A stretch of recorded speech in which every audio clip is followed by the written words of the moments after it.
이신칭의 교리에 대해서 기독교 강요 제3권 11장에서 말씀을 하고 있는데 이 내용이 굉장히 양이 많습니다. 그래서 지금 네 번째 이 문제를 다루게 되었습니다.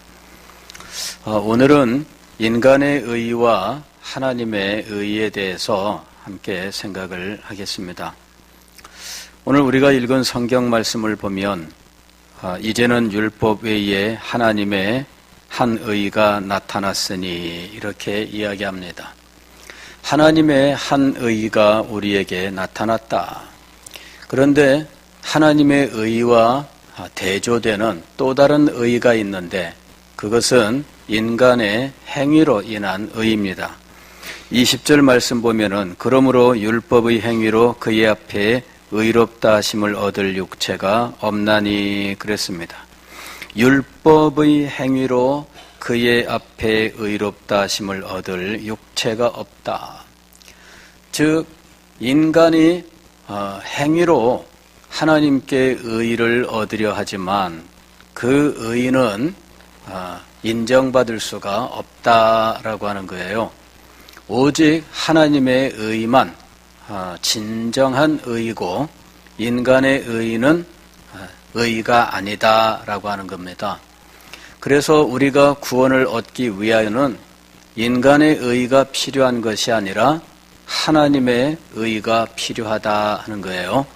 하나님의 의는 무엇이냐면 하나님께서 예비하신 의인데 이것은 예수 그리스도를 의미하는 거예요. 예수 그리스도께서 행하신 일로 얻으신 의, 그것을 우리에게 주신다라고 하는 거예요. 믿는 자에게 값없이 주신다 하는 것이 바로 하나님의 의입니다. 그래서 구원을 얻기 위해서는 하나님의 의를 얻어야 돼요. 하나님의 의가 아니라 인간의 의를 가지고 구원 얻으려고 하면 구원을 얻지 못한다 하는 겁니다. 그런데 우리는 이 믿음에 의한 의가 아니라 행위에 의한 의, 즉 인간의 의를 놓지 못하고 있는 거예요. 교회 역사를 보면 인간의 의를 결국에는 놓지 못해서 잘못된 신학을 만들고 잘못된 관행을 만들고 온갖 문제를 일으키는 일들이 있었다 하는 겁니다. 하나님의 의는 믿음에 의한 의로서 우리에게 주어집니다.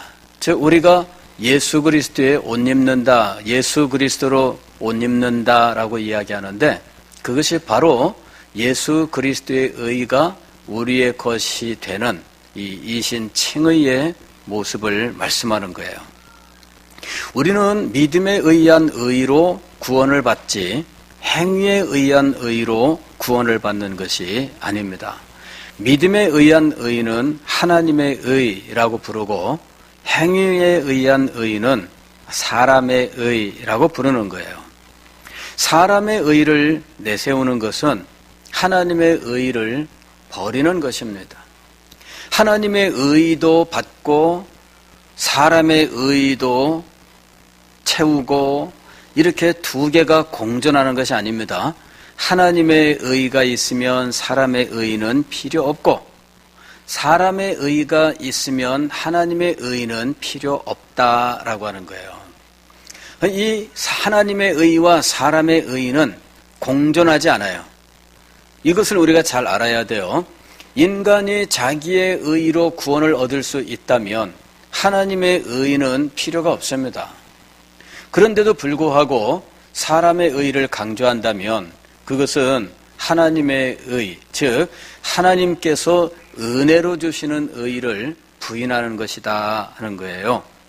우리는 하나님의 의를 얻어야 되지 인간의 의를 내세워서는 안 됩니다.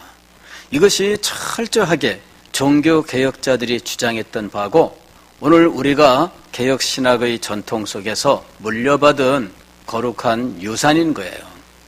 하나님의 의를 얻어야 되지 인간의 의의를 내세워서는 안 된다 하는 거예요. 성경은 왜 하나님의 의만으로 구원을 얻게 하셨는가? 그것은 인간이 자신의 행위, 즉 인간의 의로서 하나님 앞에 자랑하지 못하게 하려 하기 위해서예요. 인간이 무엇인가 자기의 공로가 있으면 인간의 특성상 생색을 내기 마련입니다. 그죠? 예, 자기가 행한 거는 조금인데도 불구하고 어떻게 해서든 자기가 많은 걸 행했다고 우리 사람들은 생색내기를 좋아해요. 숟가락을 얹고 달려들고 막 그러는 거예요. 그래서 인간은 조금만 그의 공로가 있으면 이 공로를 크게 부풀려서 자기가 이렇게 대단하다고 하는 것을 자랑하고 싶어 해요.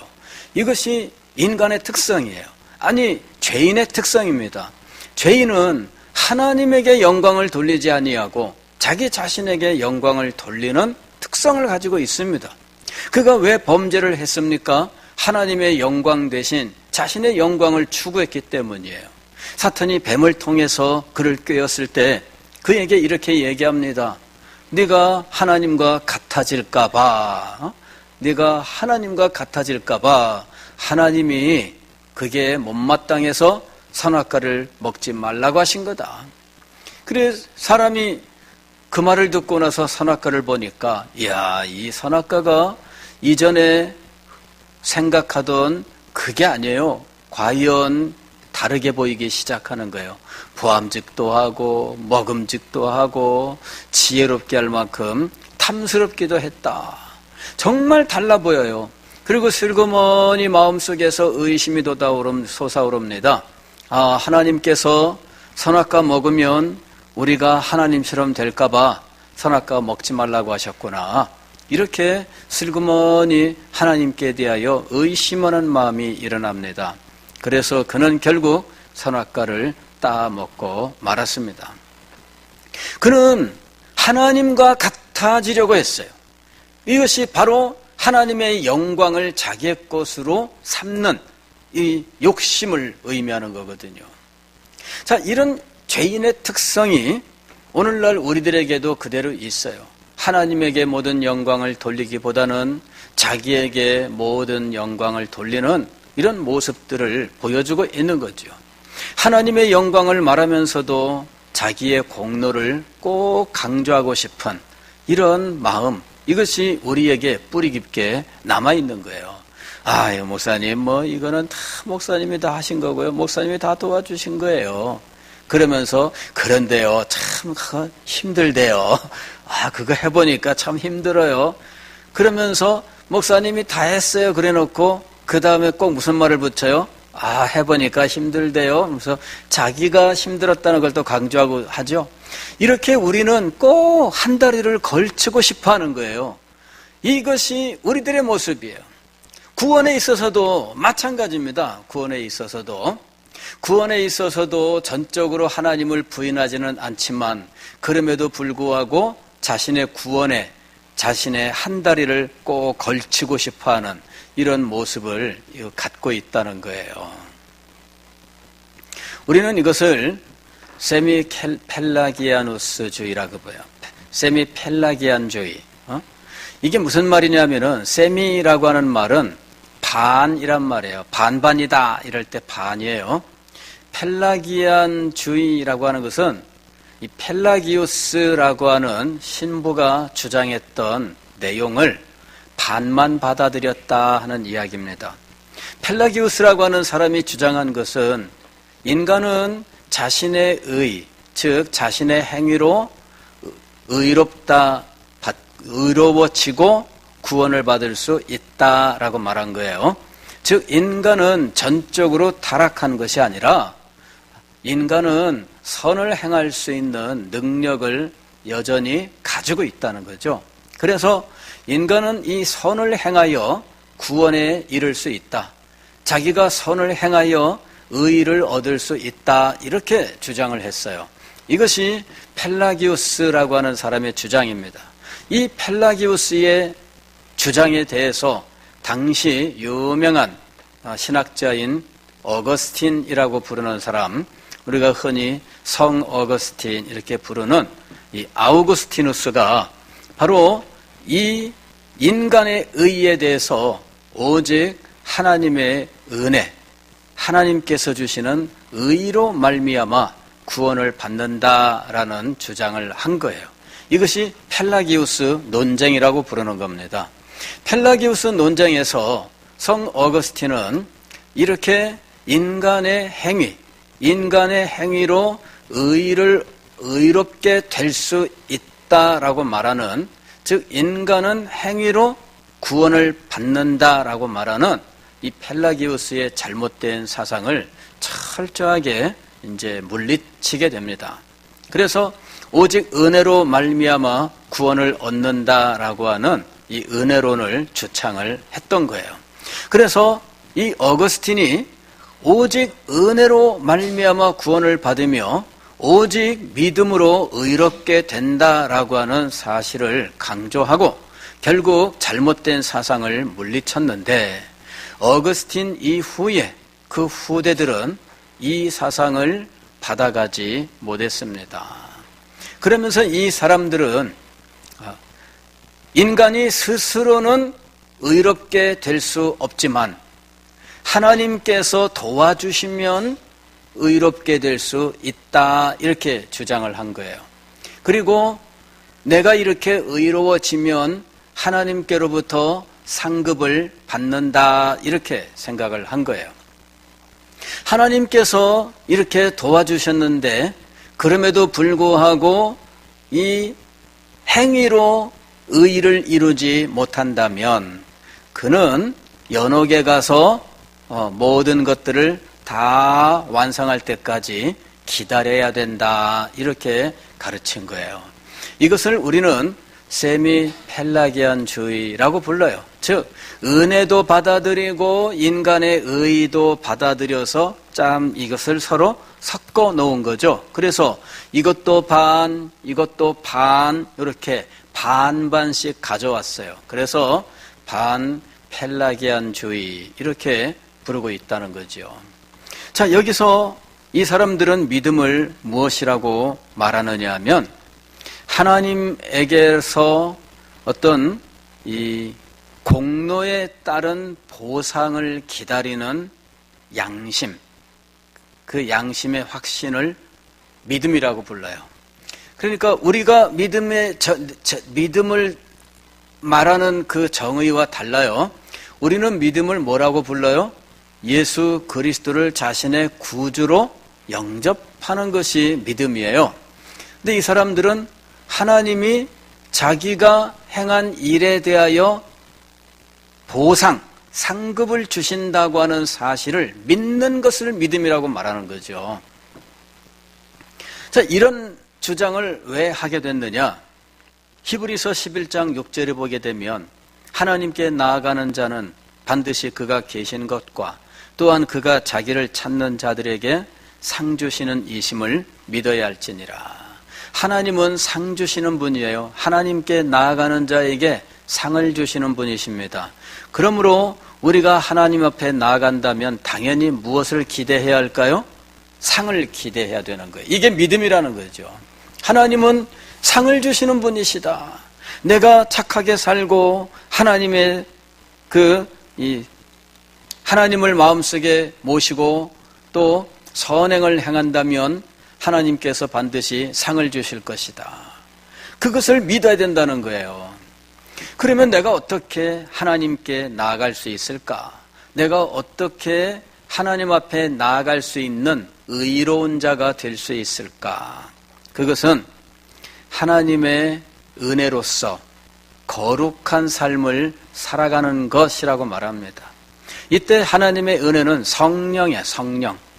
성령, 하나님께서 성령을 주시면 그 성령의 역사로 내가 선행을 행하여 의롭게 되면 그 의에 대하여 하나님이 상급을 주신다는 거예요. 그런데 예수님을 믿고 하나님을 마음속에 모셨는데 내가 의를 행하지 않았어요. 선행을 행하지 않았어요. 그러면은 구원을 받는데 충분한 의의를 얻지를 못해요. 의롭다 인정을 받아야 되는데 아직 거기까지 도달하진 못했어요. 그런데 세례는 받았거든요. 그러면 이 의롭다고 지금 완전하게 인정을 못 받았어요. 그러면 이 사람이 천국에 갈까요? 못 갈까요? 예, 이 사람들 말로는 천국에 못 간다 이렇게 말하는 거예요. 왜? 아니 지상에 사는 동안에 하나님의 은혜를 받아서 선행을 행하여 의를 완성해야 되는데 완성하지 못했어요. 그러니까 어디에 가서 완성하고 와라? 예, 연옥 가서 완성하고 와라. 그래서 연옥이라고 하는 대기장소를 만들어 놓은 거예요. 자, 죽은 영혼이 아니 뭘 더 해야 될 필요가 있어요. 지금 영혼만 있는데 육신도 아니고. 이 육신은 어떻게 된다 그랬습니까? 지난주에 말씀드렸죠.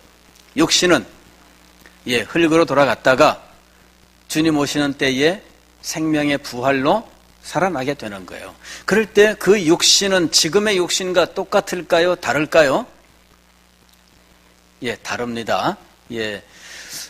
고린도전서 15장에 부활에 대하여 말씀을 하고 있는데 거기에서 지금의 육체와 앞으로 우리가 얻을 부활체는 전혀 다르다라고 이야기합니다. 전혀 달라요.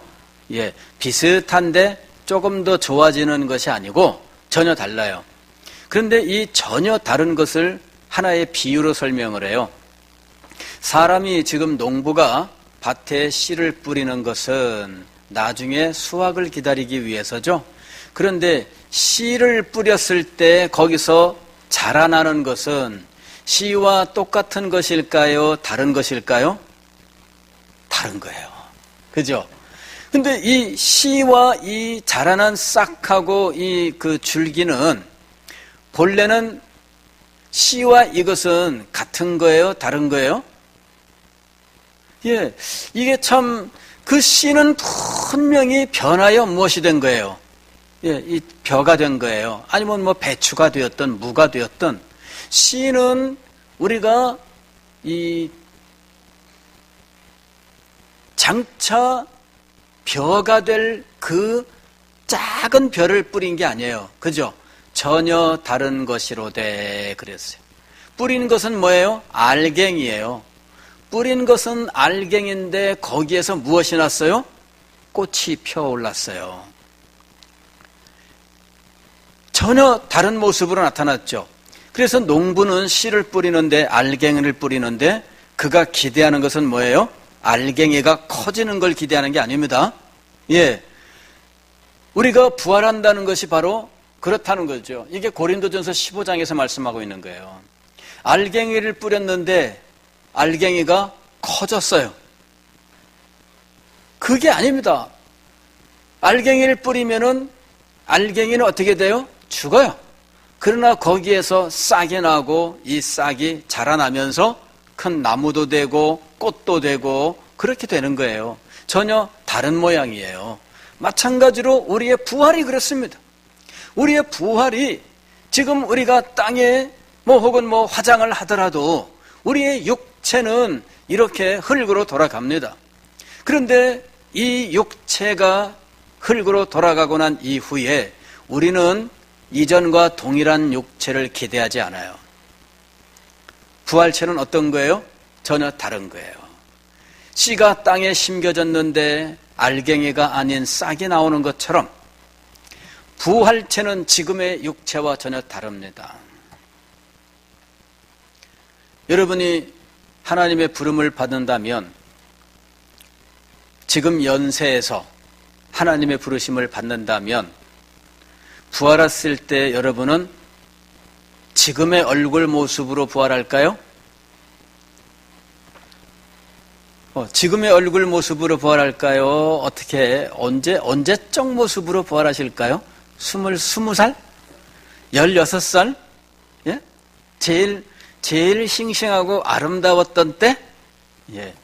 예전에 우리 지도하시던 목사님이 여러분 인생에서 가장 빛나고 아름다웠던 그 순간의 모습으로 이렇게 말씀을 하셨어요. 그 말씀을 듣고 굉장히 감동을 받았습니다. 그래. 지금 나이 먹고 나면은 참 우리 얼굴들도 참 많이 변하잖아요. 여기 계신 분들 보면은 다 옛날에 한 미모 하셨던 분들입니다. 딱 보면은 뭐 참 젊은 시절에는 이쁘단 말씀 꽤나 들었던 분들인 것 같아요. 예. 나이 들면 아니다 그 얘기예요. 그죠? 예, 어느새 이렇게 변할까? 근데 가장 이뻤던 때로 돌아간다. 얼마나 좋겠어요? 자, 부활은 그때의 모습으로 돌아가는 걸까요? 아닙니다. 예, 아니에요. 예, 그것보다 더 비교할 수 없는 더 영광스러운 모습으로 부활하게 되는 겁니다. 그게 구체적으로 무엇이냐는 우리가 아직 알지 못해요. 알갱이를 보면서 그 자라날 나무를 본 적이 있는 사람은 알겠죠. 그러나 본 적이 없는 사람은 그렇다더라. 그렇게밖에 말할 수 없습니다. 부활에 대하여 우리가 지금 그렇게밖에는 말할 수 없어요. 다만 부활에 대하여 예수님의 부활체에 대하여는 우리가 어느 정도 아는 바가 있습니다. 예수님께서 부활을 하셨는데 제자들에게 나타나셨어요. 제자들이 문을 꼭꼭 걸어 잠그고 아무도 못 들어오게 다 이렇게 밀봉해 놓고 있는데 예수님께서 쓱 하고 나타나셨어요. 이건 분명히 예수님은 육체입니다. 그죠? 나중에 갈릴리 호숫가에서 물고기를 잡아서 고기를 구워서 드셨는데 분명히 이걸 고기를 드시는 육체예요. 그런데 밀봉된 이 다락방에 예수님께서 쓱 하고 나타나셨는데 이게 유령처럼, 그죠? 유령처럼 쓱 하고 나타나신 거예요. 자, 이 예수님의 이 부활체는 이제는 이런 공간의 제약을 안 받아요. 그냥 투시를 하는 거죠. 이런 데도 쓱 지나가는 거예요. 유령일까요? 유령은 아니에요. 분명히 음식도 드신다는 거죠. 그러니 분명히 유령이 아니에요. 예수님의 부활체는 이 승천을 하셨는데 천국으로 바로 가실 수 있는 상태였어요. 이 예수님의 부활체가.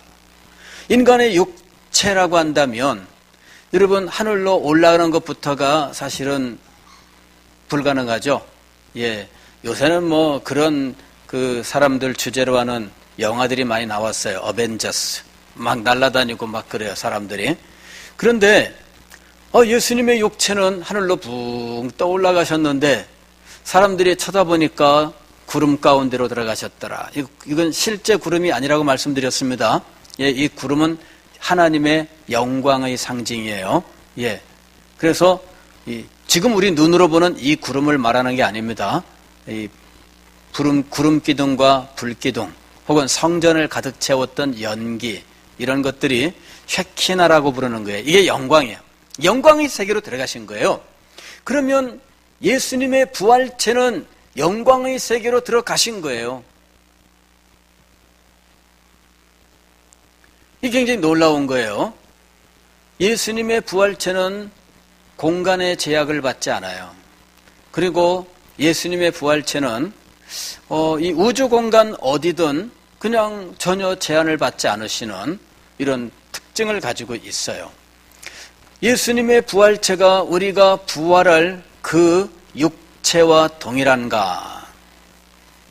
이제 그렇지는 않다고 봅니다. 예. 우리가 예수님의 부활체가 우리가 부활할 육체의 모습을 떠올리게는 하지만 동일하지는 않을 것이다. 이렇게 생각을 합니다. 자, 어쨌든 우리의 이 부활체는 전혀 다른 거예요. 전혀 다른 거예요. 자, 우리는 이 인간의 이 정말 이 영광스러운 모습에 대해서 알아야 돼요. 육체에 대해서. 그런데 인간이 죽고 육체는 땅으로 돌아갔는데 영혼은 연옥으로 가야 돼. 왜? 지상에 있는 동안에 선을 다 채우지 못해서 의롭다고 되지 못했기 때문에 마저 다 채우고 가라 이거죠. 자, 이런 거 마저 채워야 한다라고 하는 이 사상이 오늘날도 천주교에는 그대로 있어요. 이것을 그 사람들은 보석이라고 이야기합니다.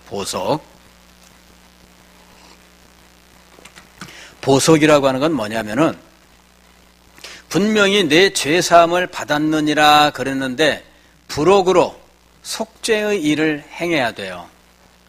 이게 보라고 하는 것은 보완하다 이런 의미입니다. 그러니까 내 죄사함을 받았느니라 그런데 그 죄값을 대신 또 갚아야 돼. 이거예요. 이게 보석입니다. 그러니까 겸하여 무엇도 해야 된다? 죄값도 치러라 이거죠. 이게 보석입니다.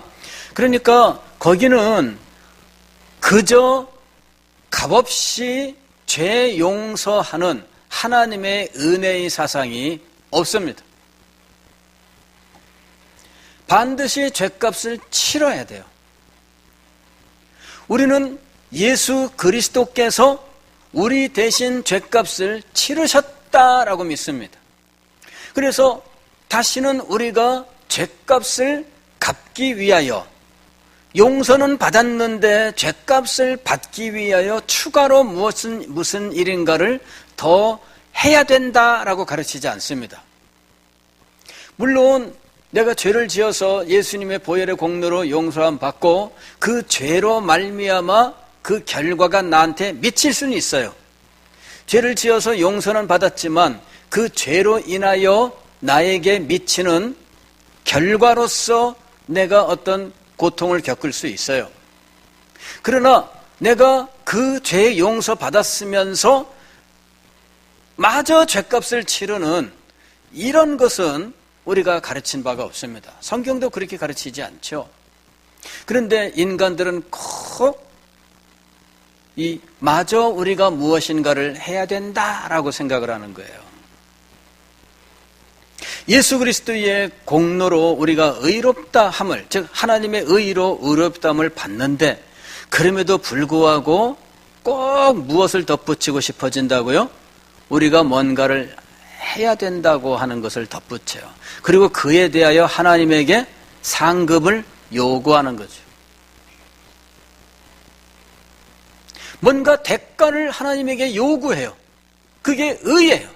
왜 의로워지려고 하느냐? 하나님에게 대가를 요구하는 거죠.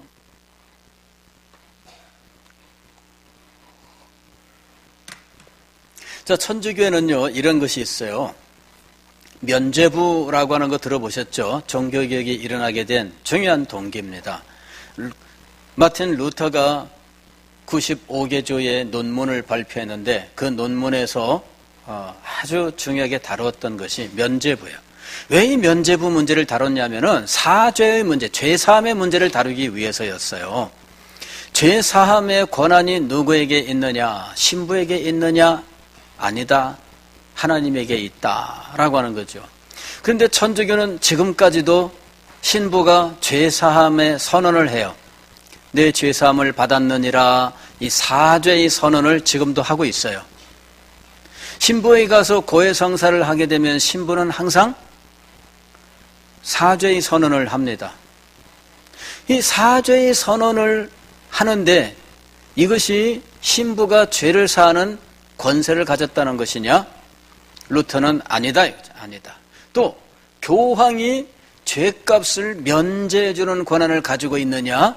그렇지 않다 이거죠.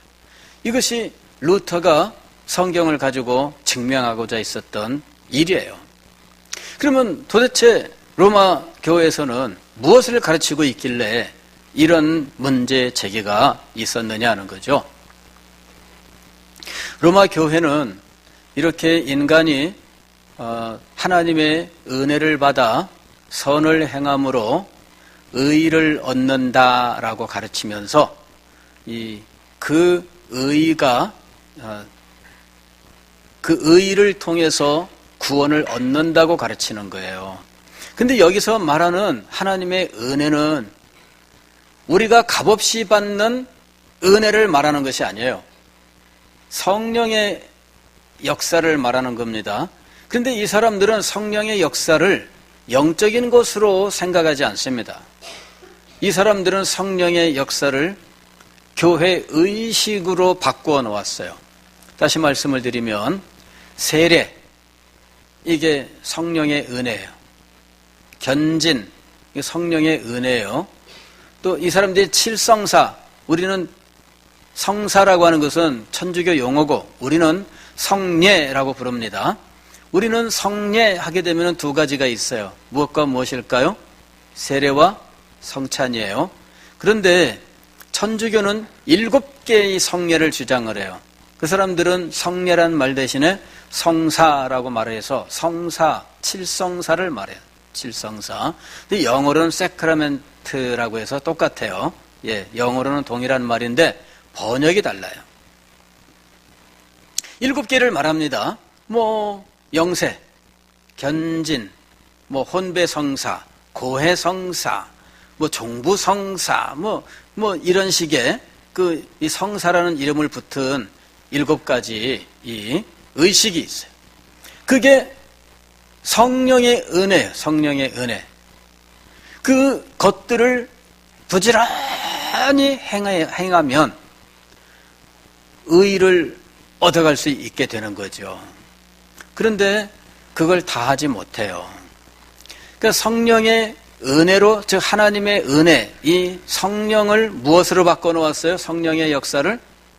우리는 성령의 역사는 영적인 것으로 우리는 그렇게 믿어요. 그 성경은 성령이 영적으로 역사하는 것으로 말씀하셔요. 물론 교회의 직분으로 말씀하신 것도 있습니다. 성령의 은사라고 하면서 교회에 사도와 선지자와 목사와 교사를 주셨으니 이것이 하나님의 은사예요. 성령의 은사예요. 그러니까 이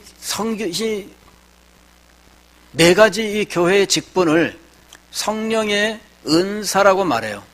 그리고 또 고린도전서에 보면은 성령의 은사 9가지가 등장하는데 또 이 성령의 은사 다른 곳에 또 등장하는데 그런 것들은 주로 어떤 능력, 기능과 연관되죠.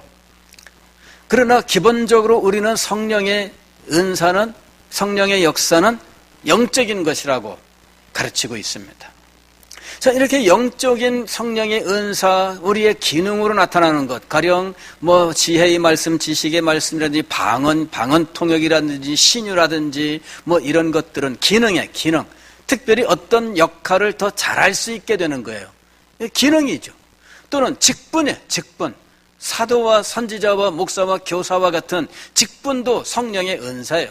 그러나 성령의 은사는 우리에게 구원적으로 나타날 때, 즉 예수 그리스도를 믿게 하는 이 모든 역사들, 성화의 성령의 도우심, 이런 모든 것들이 영적인 것들이에요. 그리고 성령께서 우리에게 말씀을 깨달을 수 있도록 조명하시는 일, 그 영적인 지혜를 주셔서 하나님의 말씀, 그 진리를 깨달아 알게 하는 일, 이런 모든 것들이 성령의 역사지요. 그런데 이런 것들을 천주교는 무엇으로 바꿔놓았다고요? 교회의 7가지 의식으로 바꿔놓은 거예요. 그래서 이 의식에 참여해야 성령의 은혜를 받는 거예요. 왜 이 사람들이 이런 의식에 힘쓰는가? 그것이 성령의 은혜를 받는 길이거든요. 그것을 받아야 선을 행할 수 있는 능력을 얻게 되고, 그래야만 의를 이룰 수 있게 된다고 믿고 있는 거예요. 근데 보통 사람들은 의롭게 되기까지 완전한 선행을 다 하지 못합니다. 몇 년을 살아야 선을 다 행할 수 있을까요? 우리는 그것도 말할 수가 없어요. 어느 정도를 해야 될까요? 칠성사에 1000번 참석하면 의롭게 될까요? 10,000번 참석하면 의롭게 될까요? 그러니 평범한 사람들은 이것을 다 채우지를 못해요. 그래서 하나님의 은혜는 받았으나 의는 이루지 못하는 상태가 되어서 죽은 다음에 천국으로 바로 가지 못하고 연옥에 가야 된다라고 생각하는 거죠. 그렇게 가르치는 거예요.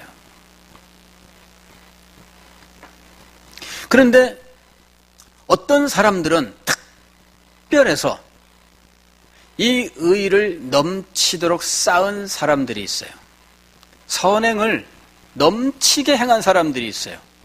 자기가 의롭다함을 받는 이상의 것을 행하는 사람들이 있어요. 그런 사람들을 성인이라고 부르는 거예요. 성인.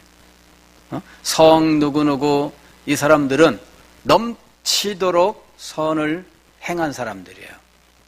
이 사람들이 자기가 의롭게 되는데 100만큼을 썼는데 100원을 내면 되는데 1000원을 벌었어요. 나머지 900원은 어떻게 될까요? 천국 가서 900원 쓸까요? 안 쓸까요? 안 써요. 어디다 놔요? 다 들어가면 천국 창고에 다 내놔. 당신은 900원 내놓고, 당신은 200원 내놓고, 당신은 2000원 내놓고, 천국 창고에 성인들이 남겨놓고 간 것들이 가득히 쌓여 있어요. 이 창고 열쇠를 누가 가지고 있을까요? 교황이 가지고 있는 거예요. 이 창고에 들어간 이것을 뭐라고 부르냐 그러면 여덕이라고 불러요. 여덕. 남은 덕이다. 의롭게 되고 남은 거. 요 남은 걸 모아 창고에 두고, 이 창고 열쇠는 누가 가지고 있어요? 교황이. 처음에는 베드로가 가지고 있었어요. 처음에는 베드로가 가지고 있다가 자기의 후계자인 그 교황들에게 줬다는 거죠. 그래 교황이 이걸 창고를 열고 이 여덕을 꺼내서 마음에 드는 사람한테는 줄 수가 있어요. 자, 저기 유정이 이쁘네. 넌 덕 더 가져라. 주는 거야. 나눠주는 거예요. 근데 중세 그 종교개혁 직전에는 어떤 사람에게 나눠줬느냐? 돈 내고 사는 사람한테 나눠준 거예요. 그게 면죄부입니다. 야, 이게 1000원만 내. 그러면 면죄부 50원어치 줄게. 그렇게 된 거죠.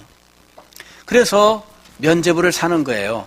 그런데 누구를 위해서 면죄부를, 다른 사람을 위해서도 면죄부를 살 수가 있었어요. 나를 위해서만 사는 것이 아니라 다른 사람을 위해서도 살 수 있었어요. 그런데 이 면죄부가 가장 필요한 사람이 누구였을까요? 이미 돌아가신 부모님. 사람들은 부모님이 돌아가시면 효자, 효부가 되잖아요.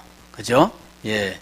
살아있을 때는 정말 말도 안 듣고 속썩이더니 부모님 돌아가시고 나니까 꺼이꺼이 울면서 불효자는 웁니다가 되잖아요. 그리고 그때부터 명복을 빕니다 이러면서 절에다가 돈 갖다 바치고 어디 갖다 뭐 기도해 주세요 돈 갖다 바치고 이 죽은 사람을 위한 기도에 힘을 쓰잖아요. 그게 지금 우리 주변에서 일어나고 있는 일입니다. 예, 살아있을 때는 정말 말 안 들어요. 예. 근데 부모님만 돌아가시면 효자가 되는 거야. 이게 인간이에요. 그래서 돌아가신 분을 위하여 49제, 무슨 천도제, 무슨 제 해가지고 계속 갖다가 바쳐요. 명복을 빕니다. 명복을 빕니다. 인사말도 명복을 빕니다예요. 죽은 사람을 위하여. 근데 그거는 동양 사람뿐만 아니라 서양 사람들도 똑같습니다. 그래서 면죄부 누구를 위해서 제일 많이 샀을까요? 부모님을 위해서. 돌아가신 부모님을 위해서. 자, 앞에서 면죄부 파는 사람은 누구를 말하면서 면죄부를 파는 것이 가장 효과적일까요? 돌아가신 부모님을 말하면서 파는 게 가장 효과적이에요. 그래서 떼첼이라고 하는 사람이 면죄부를 파는 대표적인 사람이었는데, 여러분이 이 면죄부를 사기 위하여 동전을 연복기에 넣는 순간 여러분의 동전이 딸랑 하고 떨어지는 순간 연옥에 있는 여러분의 부모님의 영혼은 펄짝펄짝 올라간다, 이렇게 말할 정도였습니다. 지옥에 연옥에 있는 부모님의 영혼이 천국을 향하여 동전 떨어지는 것만큼 벌써 이렇게 올라간다는 거예요. 그러니까 얼마나 실감나요. 그죠? 야, 우리 부모님이 지옥의 연옥에서 참 그 영혼이 이 올라가는구나. 그저 돈 가져다가 딸랑딸랑 넣는 거예요. 면죄부를 사는 거예요. 면죄부라고 하는 것은 사실은 뭐냐면은 내가 죄값을 다 갚지 못하고 의로워지지 못했기 때문에 그것을 누구의 것으로 지금 대신 채워 넣는다고요? 성자들의 남은 여덕을 가지고 채워 넣는데 이것을 나눠주는 권한을 누가 가지고 있어요? 교황이 가지고 있어요. 지금은 어떨까요? 지금은 천주교가 바뀌었을까요? 안 바뀌었습니다. 교리가 안 바뀌었기 때문에 지금도 면죄부는 발행하고 있습니다. 예. 중세 시절에도 면죄부는 어느 때 발행했느냐 하면 이 성지순례, 가령 성당, 큰 대성당을 건축할 때 그 건축에 건축원금 한 사람한테 면죄부를 줬어요. 또 성자들의 유물이 있는 이 성당, 거기 방문하는 사람들한테는 이제 면죄부를 줬어요.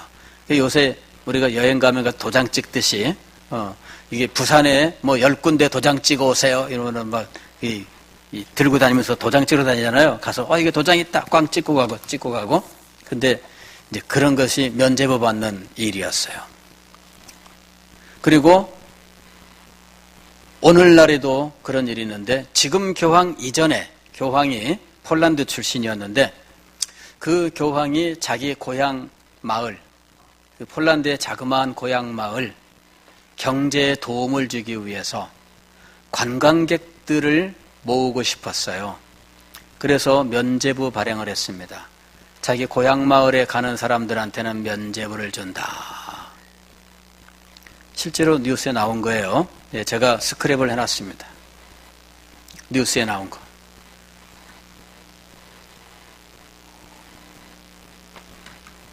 지금도 교황은 무슨 권한을 가지고 있다고요? 면죄부 발행하는 권한을 가지고 있는데 그 사유는 교황이 정해요. 앞서 조금 전에 말씀드린 것처럼 교황이 자기 고향 마을 부흥시키기 위해서 경제적으로 고향 마을 사람들 혜택을 주기 위해서 관광지로 하고 그곳을 성지 순례하듯 가면 면죄부를 준다 이렇게까지 할 수 있어요. 그게 지금 이루어지고 있는 일이에요.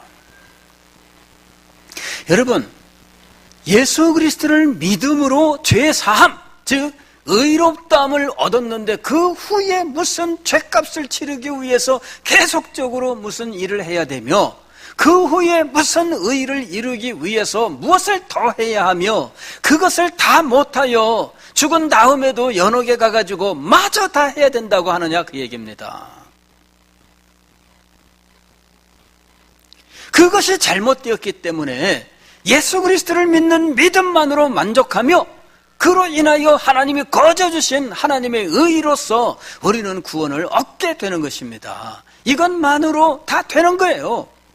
그래서 우리는 이 신칭의의 교리, 오직 하나님의 의만으로, 즉 예수 그리스도의 의가 우리의 것으로 그저 값없이 우리에게 주어지는 이 놀라운 은혜로 구원을 얻는다라고 말한 거예요.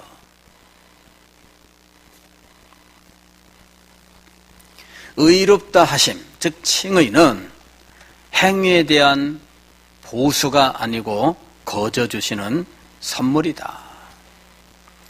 결론적으로 우리 자신이 의로운 것이 아니고 우리는 그리스도 안에서 의로운 것이다. 이렇게 말하는 거예요. 그리스도 안에서 의로운 것이다. 여러분, 이 칭의 교리는 이 성경의 구원교리를, 구원론을 설명하는데 중추적인 것입니다. 그리고 이 칭의 교리가 바로 서야 구원에 있어서 하나님의 은혜, 이것을 세울 수 있는 것입니다. 하나님의 은혜만으로 우리는 구원을 얻는다라고 하는 오직 은혜만으로 이것이 세워지는 거예요. 오늘 우리는 이 칭의 교리를 잘 이해하고 하나님의 은혜만으로 구원을 얻는 이 구원을 하나님 앞에 찬양하고 감사하면서 살 수 있기를 바랍니다.